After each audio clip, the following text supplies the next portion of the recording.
अनामिका अपनी दोस्त सरला के साथ बात करते हुए फुटपाथ से चल के जा रही होती है। फिल्म खत्म हो गई। चलो अब हम जल्दी जल्दी कॉलेज चलते हैं। होटल मैनेजमेंट के बारे में जो बताएगा वो सुन तो लेंगे। देखो, इस होटल मैनेजमेंट कोर्स में ना कुछ भी नहीं है। इससे तो ज्यादा पकवान मैं जानती हूँ। ठीक है, ऐसी बात है तो कुछ पकवानों के नाम बता दो।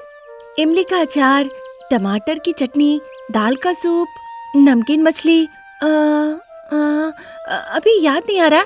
अगर कहो तो कल आते वक्त मैं एक कागज में सब लिख कर लेकर आऊंगी। तो बताओ फिर, ये चुक्का करी कैसे बनता है? चुक्का करी क्या है? ये कोई खेल है क्या? किस खेल की तरह ये दिखता है? ये आसमान का तारा है क्या, या फिर कोई बुरी नजर?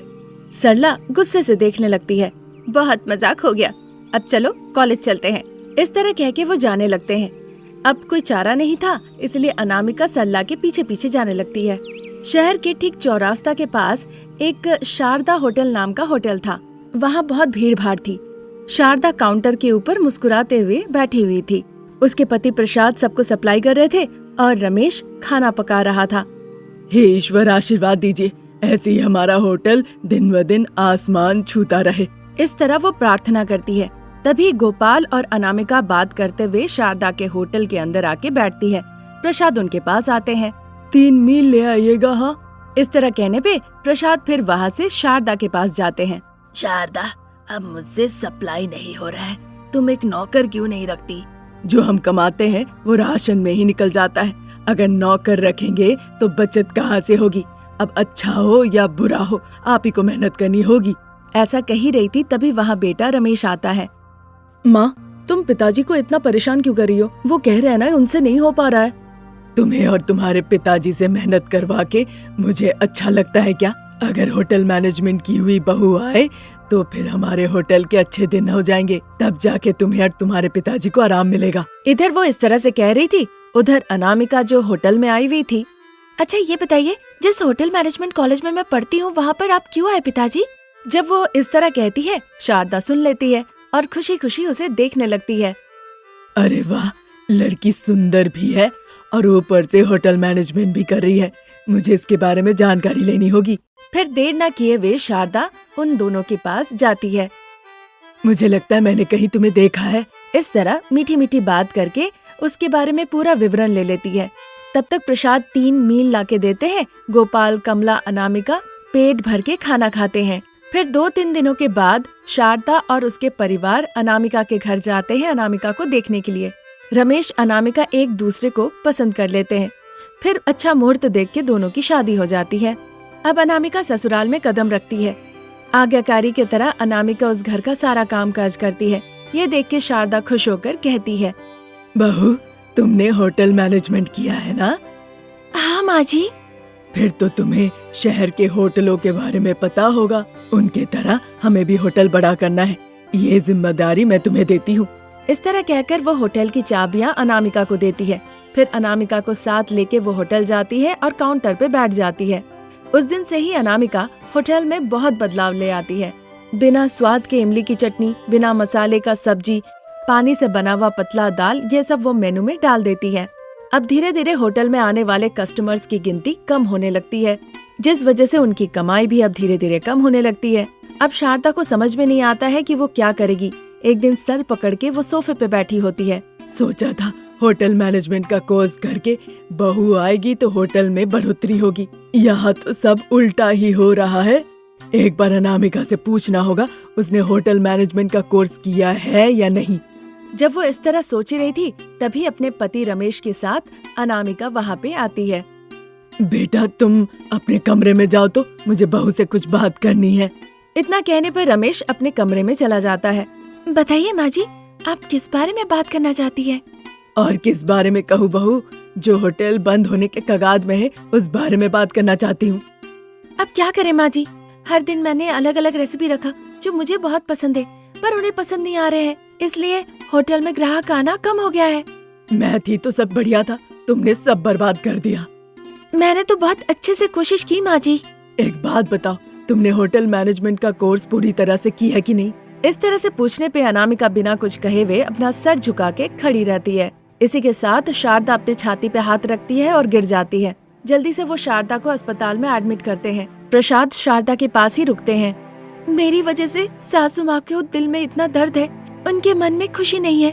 कैसे भी करके मुझे इस होटल को आगे बढ़ा के ले जाना है, पर कैसे? जब वो सोच ही रही थी तभी अनामिका को याद आता है एक बार वो अपनी सहेली सरला के साथ टूर पे गई थी और केले के पत्ते में बिरयानी खाई थी। फिर ज्यादा देर ना करते हुए वो जल्दी जल्दी अस्पताल से होटल चली जाती है। वहाँ शारदा होटल का नाम बदल के शारदा बनाना लीफ बिरयानी कर देती है। फिर जरूरतमंद पत्ते ले आती है और फिर अनामिका केले पत्ते में बिरयानी बनाने लगती है। फिर एक दिन वो माइक लेके होटल के सामने खड़ी होकर जोर जोर से कहने लगती है, आइए बाबू आइए, गर्मा गर्म बनाना लीफ बिरयानी रेडी है। अगर आप 2 बिरयानी ऑर्डर करते हैं और अगर आपके बच्चे हैं तो बच्चे के बिल में कोई पैसे नहीं लगेंगे, और अगर वो घर पे है तो उनके लिए हम छोटी बिरयानी मुफ्त में देंगे। आइए बाबू आइए। इस तरह से वो कहती है। अब चूंकि दुकान बिल्कुल सेंटर पे था, लोग वहाँ घूम रहे थे। कुछ लोगों ने सुना, कुछ लोगों ने बोर्ड देखा। फिर उसके होटल में बनाना लीफ बिरयानी खाने के लिए कुछ लोग वहाँ आने लगे। अब बनाना लीफ बिरयानी की वजह से उसके होटल में धीरे धीरे भीड़ बढ़ने लगती है।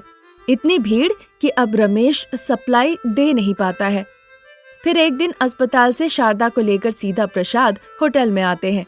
होटल के परिवेश में परिवर्तन देखकर, नाम में परिवर्तन देखकर, भीड़ भाड़ देखकर शारदा मन ही मन बहुत खुश होती है।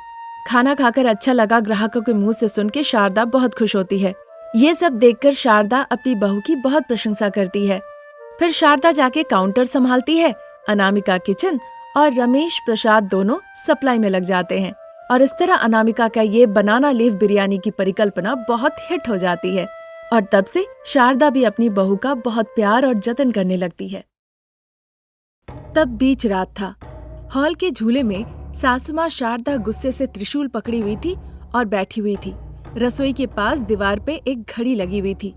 उन्होंने देखा घड़ी में तब 2 बज रहे थे। तभी उसका बेटा रमेश उसके पास आता है। माँ, जैसे आपने कहा मैंने जाकर देख लिया, घर के चारों तरफ खामोश है। सब अपने अपने घर में आराम से सो रहे हैं। पुलिस की जीप तो दूर की बात, एक एम्बुलेंस तक इस तरफ नहीं आ रही अभी। ये सुनकर उत्साहित होकर, जाओ जाके अनामिका को ले आओ जो माँ देवी की भक्त है, रोज बड़ी भक्ति के साथ पूजा करती है ना। आज मैं उन्हीं के त्रिशूल से उसे मार डालूंगी। इस तरह कहने पर रमेश एक कमरे में चला गया। वहाँ बिल्कुल अंधेरा था। वहाँ वो माचिस की तिल्ली से एक सिगरेट जलाई। फिर उसी माचिस की तिल्ली से वो लाइट भी जलाता है जिससे अंधेरा कट जाता है। फिर पूरे शरीर में जख्मी हालत में अनामिका दिखती है। रमेश कश लेते लेते अनामिका के पास आता है। अनामिका रमेश को देखकर बहुत डर जाती है। रमेश आके अनामिका के पास में बैठता है। फिर अपने सिगरेट से अनामिका के हाथ में दाग देता है। अनामिका डर के मारे रोने लगती है। मुझे जलाना जला दीजिए, पर सिगरेट मत पीजिए, अपनी जिंदगी को बर्बाद मत कीजिए। इस तरह के मुफ्त उपदेश देकर ही आज तुम्हारी ये हालत हुई है। फिर भी तुम्हें सबक नहीं मिला क्या? अभी भी और सबक लेना है। इसीलिए मैं और माँ ने यही निर्णय लिया है कि अब तुम्हारी जो कहानी चल रही है उसको हम मिलकर खत्म कर देंगे। ये मुफ्त का उपदेश नहीं था। मेरे परिवार के लिए मेरा कुछ कर्तव्य बनता है ताकि आप और माँ जी सुरक्षित रहे, इसलिए मैंने ये उपदेश दिया था। बहुत भाषण दे दी हो, अब चलो। इस तरह कहकर रमेश खड़ा हो जाता है। इस तरह हाथ पैर को बांध के रखे तो मैं कैसे उठूंगी? खोल दीजिए मुझे। मैं नहीं भागने वाली। आप जैसा कहेंगे मैं वैसा ही करूंगी। आपके साथ मैं चुपचाप जाऊंगी। वो एक चीज मुझसे मत कहो, मैं तुम्हें कैसे भी ले जाऊंगा। ऐसा कहकर वो अनामिका का बाल पकड़ के खींच के उसे खड़ा करता है। अनामिका दुखी होकर बस आंसू बहाती है। वो अनामिका के बाल को पकड़ के खींचते हुए सीढ़ियों के पास लाता है और उसे धकेल देता है, जिससे वो सीढ़ियों से लुढ़कते हुए सीधा जहाँ शारदा बैठी हुई थी झूले पे वहाँ पहुँच जाती है। अरे देवी दुर्गा की बच्ची, तुम इस घर की बहू हो, तुम्हें मेरा साथ देना होगा। फिर भी जब मैंने ना कहा तुम मेरी बात बिना सुने हुए दुर्गा माँ की पूजा की और पूरे गांव वाले के सामने, दोस्तों के सामने तुमने मेरा और तुम्हारे पति का अपमान किया। आपने इसे अपमान सोचा, पर मैंने सोचा गांव वालों के सामने आपको कोई अहंकारी ना कहे, आपको प्यार और स्नेह की नजरों से देखे। तुम्हें हर बात पे जवाब देने की बहुत आदत हो गई है ना। मैं ये बर्दाश्त नहीं कर सकती हूँ। वैसे भी तुम्हारे ससुर जी यहाँ पे है नहीं, अब तुम्हें मेरे हाथों में मरना ही होगा और कोई चारा नहीं। इतना कहकर शारदा अपने झूले से उतर गई। रमेश उनके पास आया। अनामिका, इस घर में अभी तक तुम्हारे साथ क्या कुछ नहीं हुआ, पर तुम्हारी दुर्गा माँ तो आई ही नहीं। हमसे वो डर के छुप गई है क्या?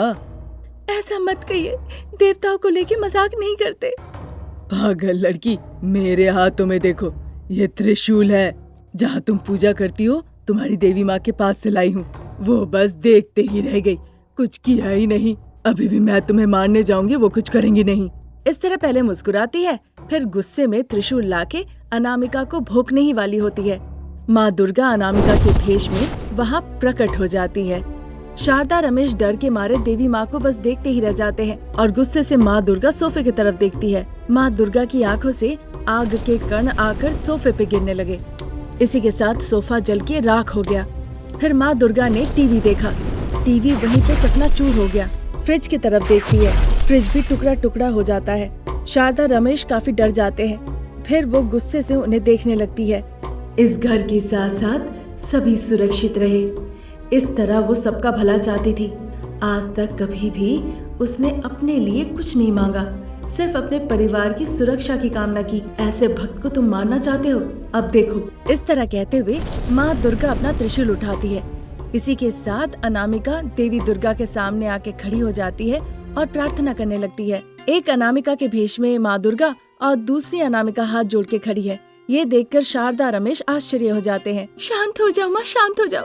ऐसे गुस्सा करोगी तो कैसे होगा माँ? नहीं अनामिका नहीं, अब चाहे तुम कितना भी कह लो, मैं इन्हें नहीं छोड़ने वाली।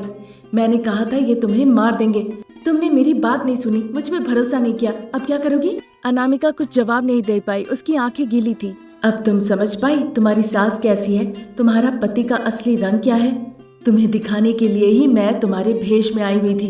अब मैं इन्हें नहीं छोड़ूंगी। इतना कह के वो असली दुर्गा का भेष लेती है। अनामिका परेशान हो जाती है। मैंने क्या गलती की है सासू माँ, आप मुझे क्यों मारना चाहती है? मैं आपके घर में बहू बन के आई, पुराना पूजा का कमरा साफ करके उसमें मैंने बस दिया जलाया, देवी की पूजा की।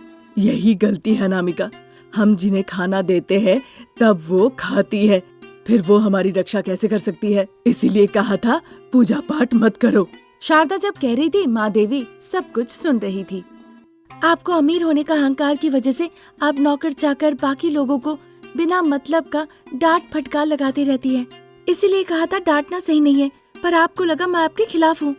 सिर्फ माँ के मामले में ही नहीं, तुम मेरे मामले में भी घुस गई थी। जब मेरे दोस्त शहर से आए थे, तुम उनके लिए प्रसाद लेकर आई और कहने लगी ये खाने से अच्छी आदत बनती है। मतलब तुम्हारी नजरों में उनकी आदत बुरी है क्या?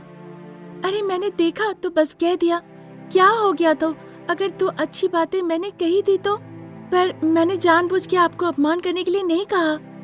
ये हमेशा मुझसे प्रार्थना करी, बहू बन के इस घर का भला चाहिए, और आज तुम लोग इसको मारना चाहते हो।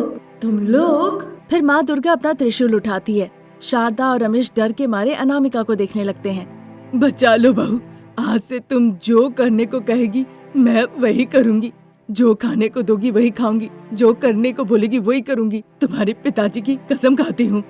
हाँ अनामिका, मैं भी अपनी माँ का कसम खाता हूँ, मैं तुम्हारी हर बात सुनूंगा, अच्छे से बर्ताव करूंगा। इस तरह शारदा और रमेश प्रतिज्ञा करते हैं। ये देखकर देवी माँ, पिघलना नहीं अनामिका, इनका दिल बहुत कठोर है।